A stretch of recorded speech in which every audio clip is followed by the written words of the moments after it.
Energi nuklir itu ya energi yang kalau digunakan bisa menghancurkan apa yang dia kenai. Kebutuhan energi di Indonesia sekarang ini semakin meningkat seiring dengan pertumbuhan di berbagai sektor seperti sektor ekonomi dan sektor industri. Namun sumber energi utama Indonesia masih cenderung menggunakan energi fosil yang mana merupakan energi yang tidak terbarukan dan energi yang tidak ramah lingkungan. Menanggapi hal ini, pemerintah merujuk energi nuklir sebagai salah satu solusi energi alternatif untuk menggantikan energi fosil yang diterapkan di Indonesia. Namun, masyarakat Indonesia masih banyak yang belum teredukasi mengenai energi ini, sehingga banyak mitos dan rumor yang beredar di dalam masyarakat Indonesia itu sendiri. Halo, saya Iqbal. Saya Rizka. Kami merupakan mahasiswa dari Universitas Gadjah Mada. Dalam video ini akan memaparkan hasil survei yang telah kami lakukan mengenai mitos dan rumor tentang energi nuklir sekaligus penjelasannya. Perkembangan energi nuklir diawali dengan penemuan partikel yang disebut neutron oleh Sir James Chadwick pada tahun 1932. Serta penemuan reaksi dasar pemecahan fisi pada tahun 1939. Kemudian, nuklir mulai dimanfaatkan dalam berbagai aplikasi. Salah satunya adalah sebagai pembangkit listrik tenaga nuklir atau PLTN. Reaksi fundamental yang mendasari pembangkitan listrik tersebut adalah fisi inti melalui tabrakan neutron yang akan menghasilkan energi. Lalu, energi tersebut dimanfaatkan untuk memanaskan air menjadi uap. Uap ini kemudian akan menggerakkan turbin dan menghasilkan listrik. Dalam beberapa tahun terakhir, penggunaan energi dunia yang berasal dari nuklir terus meningkat. Hal ini dapat dilihat berdasarkan peningkatan jumlah reaktor dunia dari tahun 2014 hingga 2017. Pada tahun 2014, jumlah reaktor dunia mencapai 439 dan meningkat menjadi 451 pada tahun 2017. Para pakar memprediksi pada tahun 2020, penggunaan energi listrik akan terus tumbuh hingga 75%.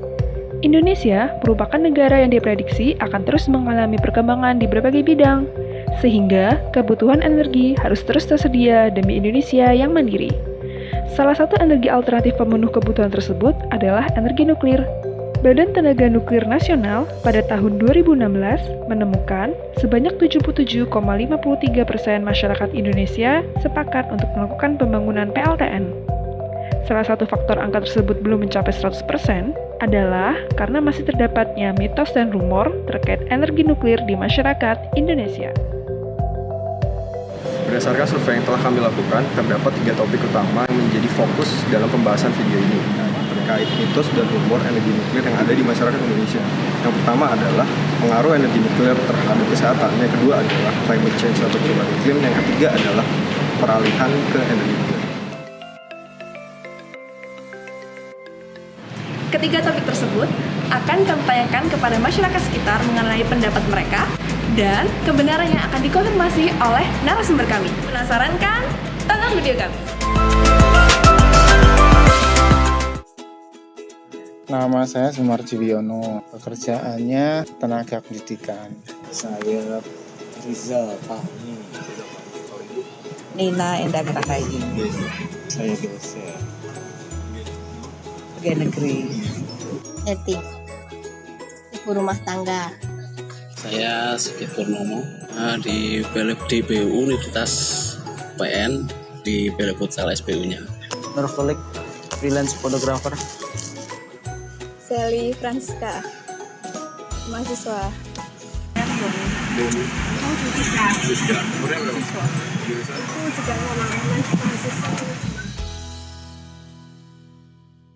Halo, saya Sarah. Saat ini saya menjabat menjadi presiden dari Institute of Nuclear Material Management Student Chapter UGM.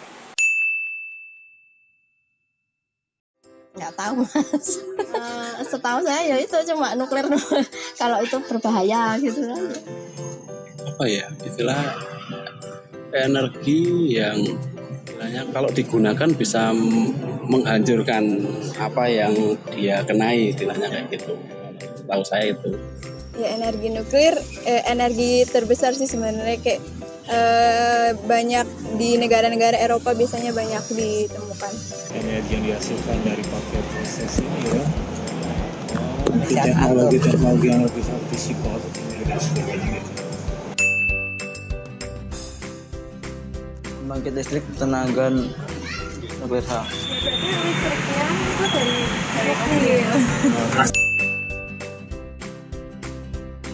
Fakta. Fakta.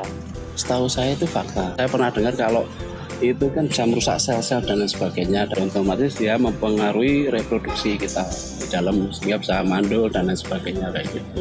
Fakta, tergantung ada bocor apa enggaknya gitu. Bisa banget. Fakta. Kalau namanya berbahaya kan untuk menimbulkan kematian kan pasti itu berarti. Tergantung banyaknya dosis ya. Semakin besar semakin mengakibatkan kematian. Kalau radiasi yang disebabkan PLTN ada batas-batasnya. Batas-batasnya itu kalau buat pekerjanya 2 miliar per tahun, tapi kalau untuk masyarakat itu setengahnya. Kalau dia berbahaya atau enggak, sebenarnya benda-benda yang ada di sekeliling kita ini juga mengandung radiasi, kayak dari handphone, dari komputer, dari pisang sekalipun itu juga ada radiasinya. Nah, batas yang tadi saya sebutkan itu udah termasuk batas-batas aman yang bisa diserap oleh tubuh manusia. Buat ngejawab mitos-mitos tentang yang katanya radiasi itu bikin mandul, sebenarnya jawabannya enggak. Tapi kalau radiasi itu ngebawa bahaya buat kita, itu tergantung dari misalnya kita terpapar radiasi dengan jumlah yang banyak untuk waktu yang sedikit, itu bisa membawa bahaya. Atau kita terpapar radiasi sekian yang melebihi batas dengan waktu yang lama, itu juga bisa membawa bahaya. Nah, bahayanya contohnya kayak apa sih? Kayak misalnya ada kanker, bahkan sampai ke kematian. Nggak bisa main asal tinggal itu, ada beberapa jarak-jaraknya juga yang sesuai dengan standar amannya buat tinggal. Lebih ramah lingkungan yang fosil kalau dilihat dari penggunaannya dan sebagainya, kayaknya lebih ramah lingkungan yang itu ya, dan nggak berlebih-lebihan yang pasti itu. Itu fakta. Bener, energi nuklir lebih emisinya lebih kecil dari si fosil itu sendiri. Nggak tahu nah itu mas, nggak sampai segitunya saya mikirnya. Gimana ya, masih tanda tanya, ragu-ragu, tapi bisa jadi.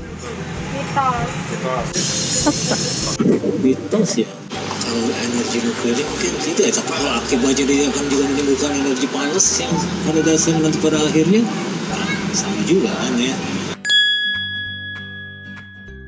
Kalau kita pakai nuklir itu emisinya lebih rendah dibanding batu bara, dan bahan bakar yang kita gunakan itu enggak sebanyak batu bara. Misalnya batu bara kita gunakan berapa ton, itu hanya setara berapa gram dari uranium, seperti itu kan. Ya, fakta mas itu. Fakta. Karena untuk bahan-bahan sendiri kemudian sangat membutuhkan tenaga kerja dan pemikiran yang sangat luar biasa. Dia investasinya mahal, tapi kalau ternyata itu nanti perkawinannya bisa lebih murah, itu berarti dia lebih murah, sehingga relatif. Itu fakta mas. Apa ya, minyak bumi itu kayak sumber utama untuk segala energi. Mitos. Tapi kan saat ini karena minyak bumi lebih gampang, jadi orang lebih ke minyak bumi kan. Soalnya lebih ya secara gampang nyarinya, terus lebih murah daripada si nuklir itu sendiri. Ya menurut saya kalau udah perkembangan zamannya gitu ya mungkin bisa nggak dipakai juga. Bener, karena banyak potensi uranium di Indonesia. Kalau aku nggak ngerti itu ya, bisa lari kayak mereka, uap, air, itu kayak. Sebenarnya kalau dilihat dari proses konstruksinya, ya lebih mahal. Tapi nanti hasil dari keluaran listriknya yang dihasilkan oleh nuklir itu bakal lebih banyak dibandingkan PLT lainnya yang bukan nuklir.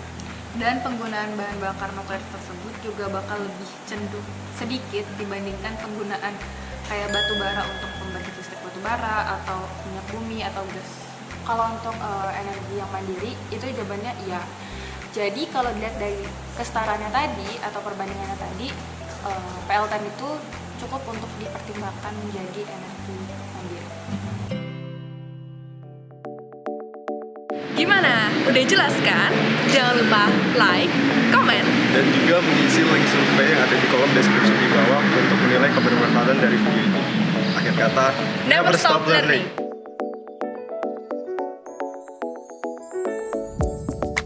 Penggunaan energi nuklir ibarat investasi. Kita mungkin bakal kehilangan banyak di awal, tapi nanti di akhirnya kita bisa dapat listrik yang lebih murah, lebih banyak, juga hasil dari emisi karbon yang dihasilkan itu lebih sedikit. Jangan pernah takut sama nuklir, karena nuklir bukan bom selama tidak disalahgunakan.